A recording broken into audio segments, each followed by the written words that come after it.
Vous êtes toujours à Domaine Humanisme, ici Mario Barre en votre compagnie et en compagnie de la belle Julie Larochelle. Julie, avec qui j'ai eu le bonheur d'être dans la même classe de théâtre pendant 3 ans.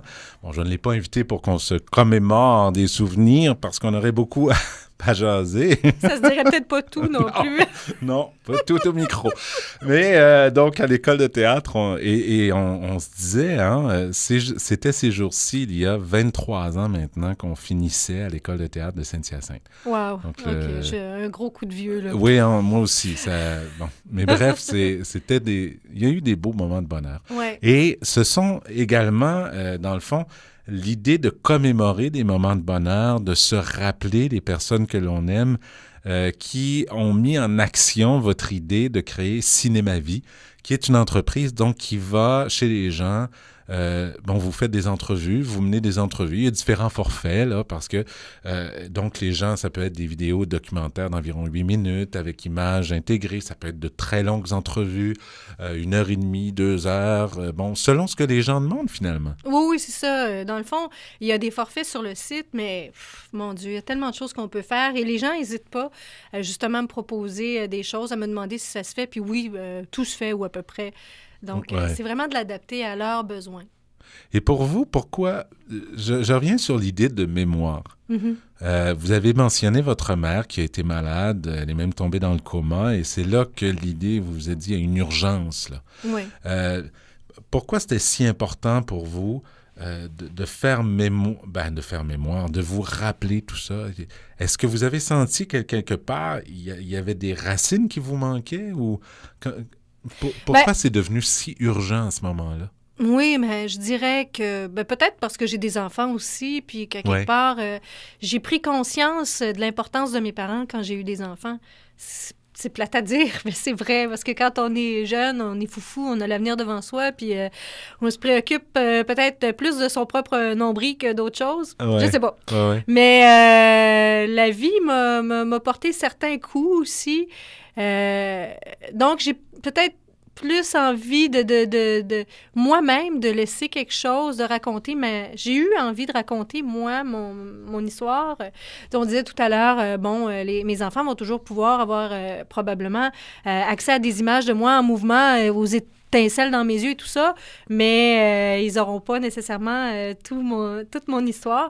Et pareillement pour mes parents, il va falloir que je le fasse, oui, c'est vrai. Mais c'est ça, pareillement pour mes parents. Et là, j'ai réalisé, mes parents, qu'est-ce qui les motivait quand ils étaient jeunes? Pourquoi ils se sont en allés dans cette branche-là?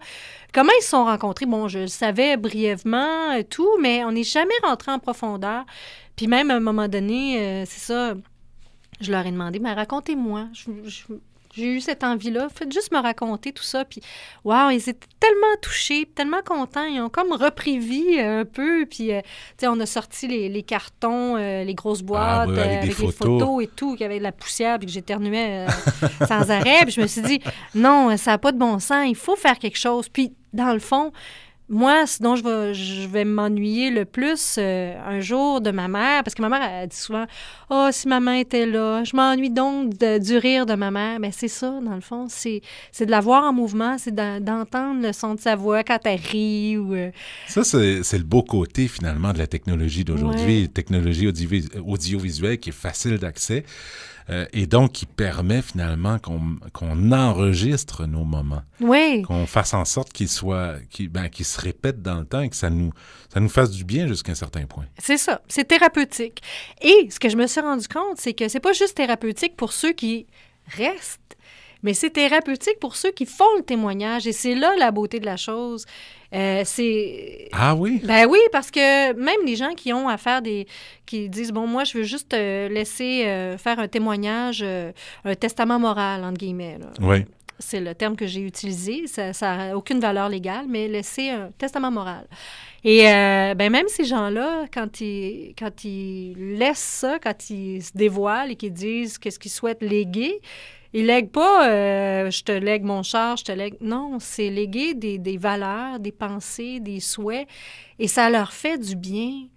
Fait que c'est ça, de se dévoiler comme ça, quand on arrive à briser justement le fait d'être devant une caméra, la pudeur qu'on a devant une caméra, Ça fait du bien. De se raconter, ça fait revivre des choses, des fois des choses tristes, mais bien souvent des choses agréables aussi, où ça permet un certain détachement, même par rapport aux choses qui ont été tristes, et ça ferme ça boucle la boucle en même temps. Donc, ça a été très thérapeutique. Ça peut aider même à continuer à guérir des blessures. Tout à fait. Peut-être dans certaines familles où il y a des difficultés, ça peut peut-être aider à surmonter ces blessures, ou en tout cas, du moins, à cheminer, puis à faire en sorte qu'elles se guérissent ou qu'elles soient guéries. Exactement, tout à fait. Donc, c'est ça. Moi, je vois ça, comme je disais tantôt, c'est très lumineux, c'est très positif. Puis quand je rencontre des gens, de par mon expérience de comédienne devant la caméra et tout ça, bien moi, c'est ça. Au départ, on s'assoit pendant que le caméraman fait le tour, puis essaie de voir où il va placer sa caméra et tout. C'est une petite équipe restreinte, là. Il n'y a que le caméraman qui pose le micro, la lumière, tout ça, et moi. Donc, c'est pas envahissant. On va chez les gens. Et ben pendant qu'ils s'installent, on jase, puis j'explique un peu qu'est-ce que j'ai fait. Il y en a qui me reconnaissent, il y en a qui savent pas je suis qui. Mais je pense que j'ai une facilité à entrer en contact parce que j'aime ça, j'aime les gens. C'est tellement nourrissant, là. Ouais. Et ils partagent.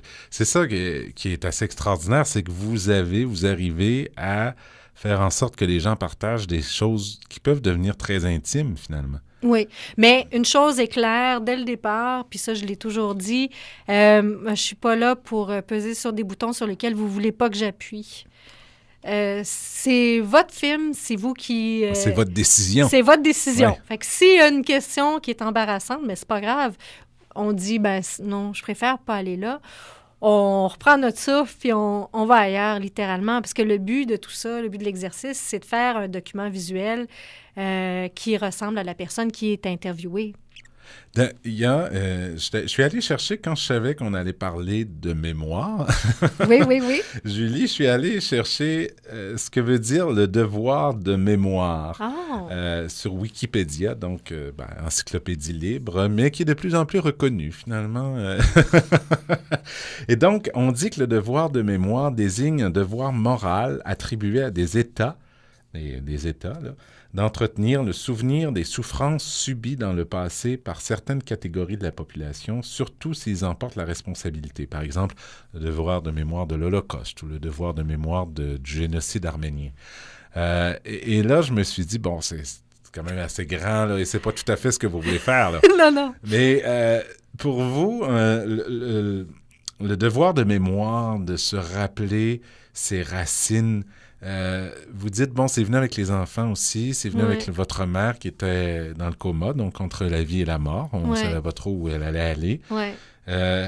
Et pour vous, aujourd'hui, qu'est-ce que ça représente, ce devoir de mémoire-là? Qu'est-ce que ça veut dire, finalement, que de faire mémoire et de mettre, en fait, oui, de faire mémoire de sa famille? Est-ce que pour vous, il y a un devoir, là? Ben oui, c'est sûr, il y en a un. Même si on n'a pas vécu de grandes tragédies, il y en a un devoir. Avant, il y avait, jusqu'à tout récemment, il y avait les gens qui racontaient les histoires de leurs ancêtres. C'était une tradition, mais il n'y a plus ça, c'est perdu. Et en tout cas, de moins en moins, pas dans notre civilisation à nous.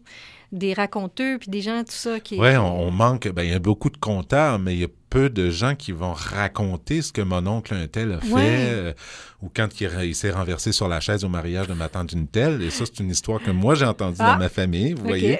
Tu vois, donc c'est vraiment des éléments qui sont là, mais il y a un devoir pour vous, donc, de faire mémoire de nos racines. Mais oui, puis d'en apprendre aussi sur les gens qui nous ont précédés, puis de faire... Comme moi, j'en ai appris là, sur le grand-père de mon père. J'ai vu des photos de lui. C'était un homme, il était magnifique. Puis mon père, il est pas pire de sa personne. Fait que j'ai dit, c'est de lui que tu retiens.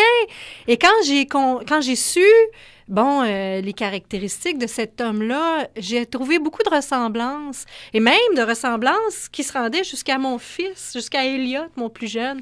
il y avait une similitude. Je suis clairement une La Rochelle en ce sens-là. Il y a vraiment... Puis en même temps, je dis ça, j'ai beaucoup aussi du côté de ma mère, là, qui sont des Irlandais. Ah oui, d'accord. ouais. Ben, vous avez les cheveux. Oui, les bien là, cheveux j'aide roux. un peu là-dessus. Ah bon, d'accord. Oui, voilà.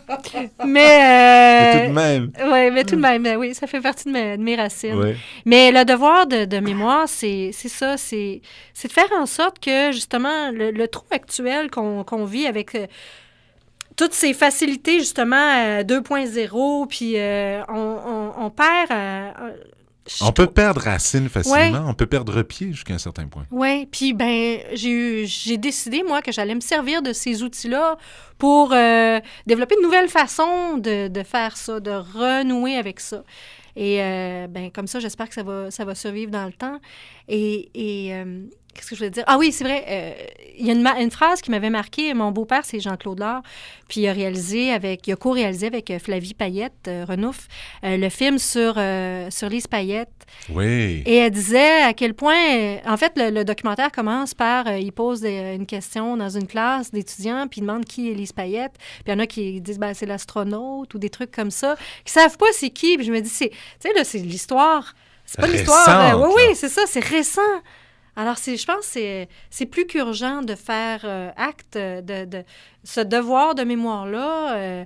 Il prend toute son importance quand on est rendu qu'on doit prendre des choix aussi collectivement pour notre société et qu'on a la mémoire atrophiée. Oui. Ben, Julie, à quelle adresse web, on est toujours dans le 2.0, on peut aller chercher votre site web, donc où il y a beaucoup d'informations, là? Cinémavie, ben je dis Cinémavie. Le nom de l'entreprise, c'est Cinémavie, mais on ne met pas d'accent quand on écrit sur le web. Alors, cinemavie.ca. Et donc, on trouve là toute l'information. Vous avez des idées de forfait, mais comme vous avez dit, comme tu as dit un peu plus tôt, ben, on téléphone et puis tu peux prendre des arrangements finalement. Oui, parce que ça peut être... récemment, j'ai eu un homme qui m'a contacté pour faire sa demande en mariage. Alors, il voulait raconter l'histoire de leur amour. Toutes les histoires se racontent. C'est ça qui est le fun. Ah, c'est assez extraordinaire. Eh oui, c'est pas obligé d'être triste. Tu vas pas... Ben non, c'est ça. Julie, tu vas passer beaucoup de temps à te faire raconter des histoires. Peut-être qu'il y aura un livre éventuellement. Non, c'est une bonne idée. Wow! Je n'avais pas pensé à celle-là. Ouais. Julie La Rochelle, merci beaucoup. Merci. Puis, bien, écoute, au plaisir de se revoir un peu plus tôt quand même, parce que là, ça faisait presque 23 ans finalement. Ouais. On a fait mémoire aujourd'hui, finalement. Oui, on a fait mémoire. Merci. Merci, Mario. Et je vous rappelle simplement que Demain l'Humanisme vous est présenté en collaboration, bien sûr, avec Radio Ville-Marie par le Relais Mont-Royal, Centre spirituel et culturel chrétien. Et, ben voilà. Mario Barre, très heureux de vous retrouver. Merci beaucoup à Daniel Fortin à la mise en onde et à la technique. Je vous dis à bientôt. Surtout, restez à l'antenne de Radio Ville-Marie. Au revoir.